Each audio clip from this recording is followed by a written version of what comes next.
One of the worst experiences you can have as a gamer is getting a stick drift. It's the kind of scenario when your PS5 keeps moving towards one direction without you really doing anything. You can go to hardwaretester.com/gamepad and connect your PS5 controller to your computer, and if you're seeing an offset like in this example, that tells you your controller has a stick drift. I'm gonna give you 4 working methods that you can try immediately and fix this annoying problem. So method 1 is going to be a super quick tip but worth the shot. You want to connect this controller to your PlayStation 5 and from the menu, you want to hit the update option. Additionally, you can even hit the reset option on your controller itself. So you see that there's a little hole beside the Sony logo. I want you to take a push pin and you want to hit through that hole while this is turned on, and hold it for about 5 seconds and it's gonna reset to its factory setting. That might just solve the issue for you. So method 2 is gonna be another short tip. You wanna hold the analog sticks where you're having the issue, and while holding on one side, you wanna blow right into that gap, into that little plastic area. So this sometimes removes all the dust, little hair or debris accumulated into those gaps. You might as well do it for both the sticks. This typically is a temporary fix, but for many people, this even permanently solves the issue, so it's worth the shot. But in the case when you're still having that stick drift issue, we're gonna now open this controller up and really dig deep and clean those areas surrounding the analog sticks. So the first thing I'm gonna do is flip this over, and we're gonna first take off this black piece. I just trimmed my nails, so it's gonna be a bit of a hard task for me, but I'm gonna use this guitar string, whatever that is. It's just a plastic piece, and I'm just gonna poke that right in there.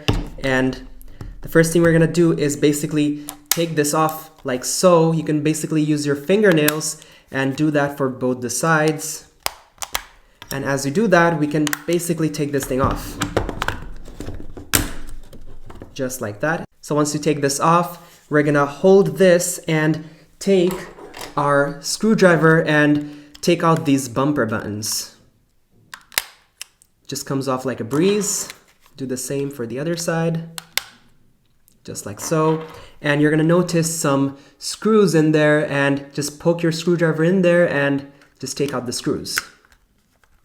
So once you take out these 4 screws, we're gonna now dispatch the front housing shell from the back cover. So the way we're gonna do that is from the bottom, we're gonna start to kind of separate the 2 plastics, just like so.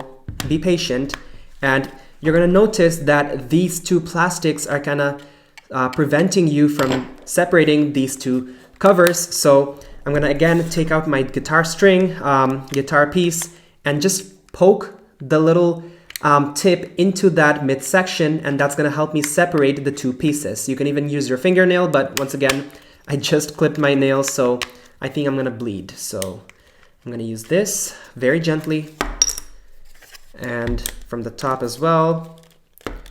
And there you go. And we're gonna leave this to the side, and this is where all the technical stuff's happening. We're gonna first take out the battery, and we're gonna pull this thing off, basically removing the battery from the PlayStation 5 controller. And here's your battery tray. There's a little screw in there.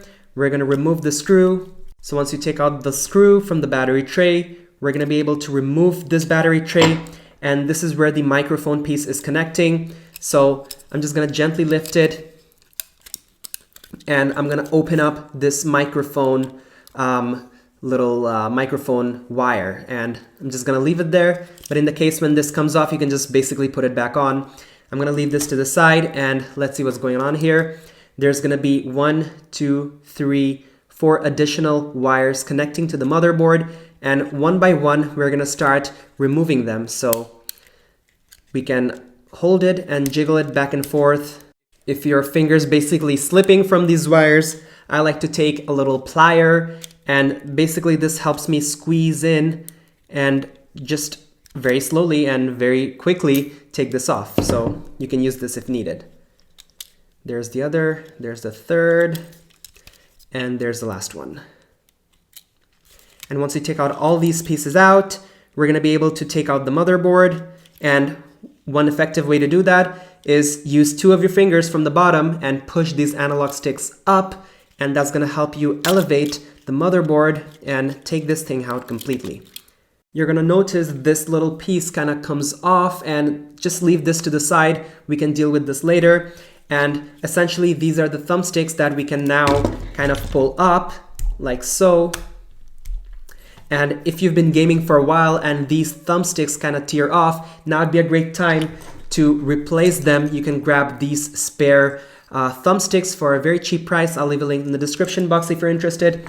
But this is where all the fun begins, because this is the crucial areas that we're going to fix to fix your stick drift issue. So these are basically called the potentiometers, and what we're going to do is clean all the areas around this little region, because these control the analog sticks. So what we're going to do is we're going to take this little green piece away from that potentiometer. So again, I'm going to use my guitar piece, and I'm going to try to actually, you know what, might as well use a push pin, because there are 2 little holes that you can see, and I'm going to try to kind of poke my way through and kind of trying to open this up.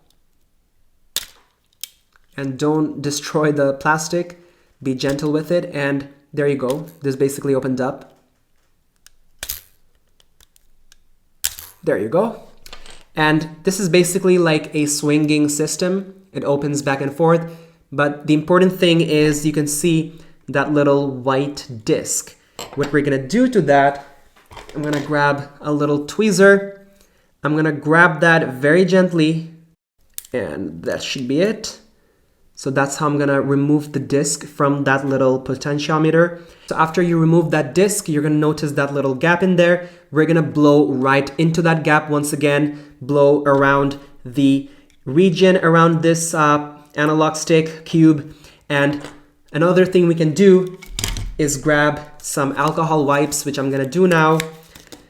This is an optional step, but I think it really cleans up your analog stick disc.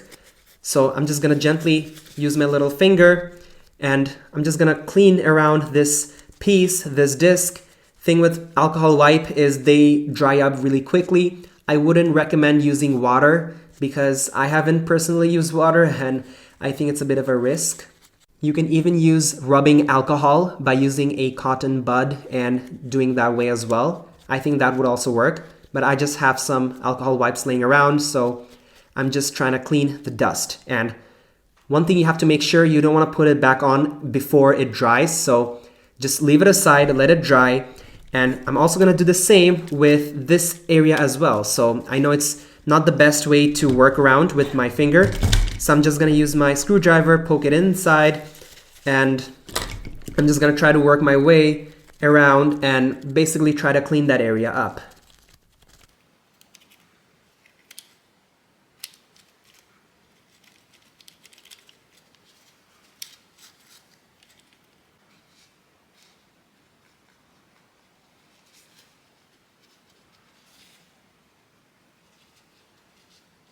So once you've cleaned this little analog cube as well as this white piece, we're going to place this back inside.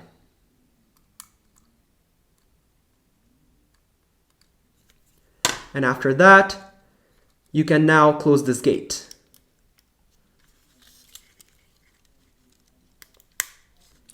We're going to do the very same with this side as well. So you're going to notice there's a green piece on this side as well as right here on both the analog sticks. So might as well do it for 4 times if you got the time. I think it's really worth the shot. So once again, I'm using my little push pin to kind of open this up.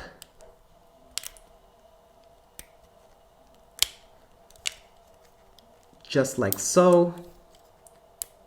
You have to be very careful that on the other side you have a bunch of wires soldered in, so you don't want to pull this too hard. So be patient with it and take your time as you're doing these steps.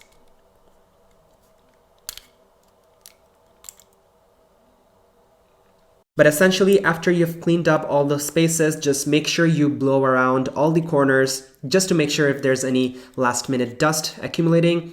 But after you've stuck these two pieces back in, you just want to test by rotating these analog sticks. You should not find any bit of sticky action. They should be pretty smooth, just like when you're actually using the analog sticks. So just make sure that's the case. And we're now ready to stick these bad boys back in. And once again, if you want to grab some spare thumbsticks to replace these, you can do so for a reasonable price. I'll leave a link in the description box, but once you've done that, you want to stick this thing back inside. Before we put this thing back on, we're going to remember this little piece that we took apart, and there's a little symbol, little trace on that little foam. So if you try to align it like so, you know the alignment and it's going to fold the other way. You're just going to throw that piece in right there like so and flip everything back again. So once again, take all the wires from underneath outside and push the whole thing inside. There's a little orange wire right there, so take that off. And now just push everything back in. There you go. Check from the other side if everything is okay. And basically put everything back again. So now it's time to put the battery tray on top of the motherboard, and you're going to notice that this little microphone jack kind of wants to always come out, and that's completely fine. We're just going to put it back again, so just align it with this piece, and on that separation, just pass that through and just let it be there, and place the battery tray, aligning the screw hole on the motherboard. And now you can connect this microphone jack to that white chamber.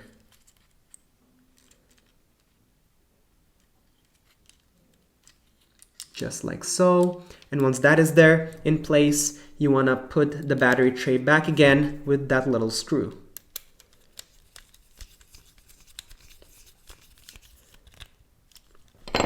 Next, take your battery and plug the battery back again.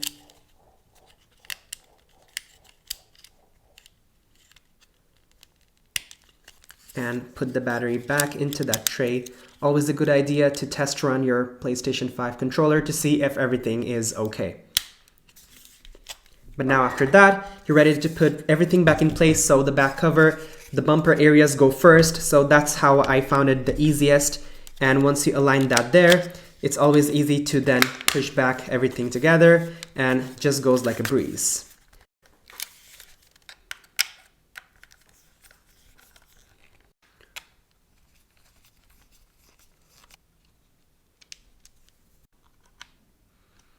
Once you've stuck all the 4 screws, take your bumpers, and again, L is going to be the left piece, so just align the pieces, and all it requires is just a snug fit back in.